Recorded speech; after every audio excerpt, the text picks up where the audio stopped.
It was a world overrun by monsters. A terrifying creature burst out of the ground, and the boy was so scared that he wet his pants. The monster opened its mouth, searching for the scent of its prey. The boy tightly held his dog's mouth shut, not allowing it to make a sound. Luckily, the monster's tentacles didn't touch them, and they narrowly escaped with their lives. However, the dog was suddenly attracted by a red cloth and darted towards it. The noise startled the monster, which hadn't gone far, and it quickly turned back. The boy frantically reached into his bag for a grenade. Disaster! The grenade fell to the ground. Just as the monster was about to approach, the boy managed to pick up the grenade in time. The monster violently erupted from the earth again.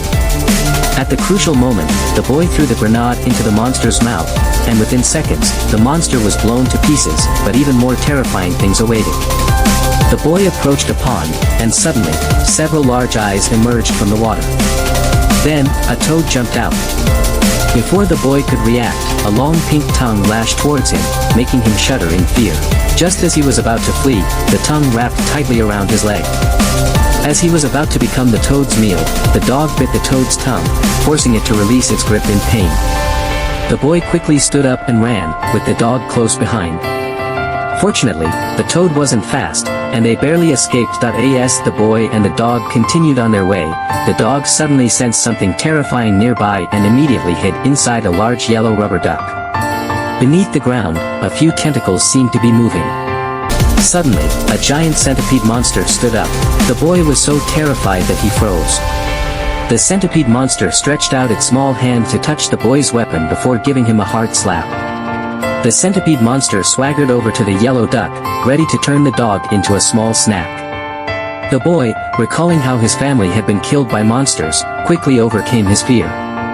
He grabbed his bow and arrow, focused, and shot at the centipede monster. After just a few arrows, the centipede monster fell to the ground, never to rise again. However, during the fight, the boy was accidentally poisoned.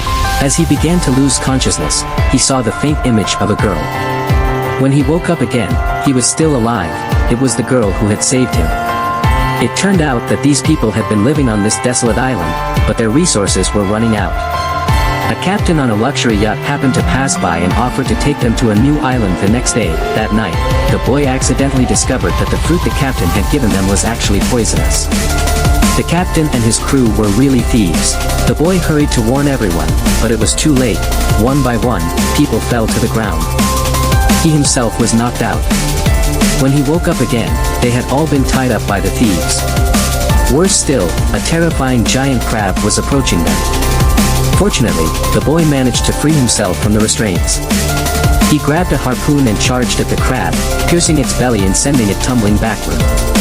At that moment, the captain pressed a button, and the boy was sent flying by the crab's claw. It turned out that the captain was using electricity to control the giant crab. The captain and his crew escaped on the boat with the stolen supplies. When the boy got hold of a gun and was about to shoot the crab, he saw the sadness in the crab's eyes. So, instead of killing it, the boy shot and broke the chain that was controlling the crab. The crab then gently put him down and slowly crawled towards the sea. A few minutes later, the crab climbed onto the captain's yacht, finally turning from a slave into the master and feasting on a delicious buffet.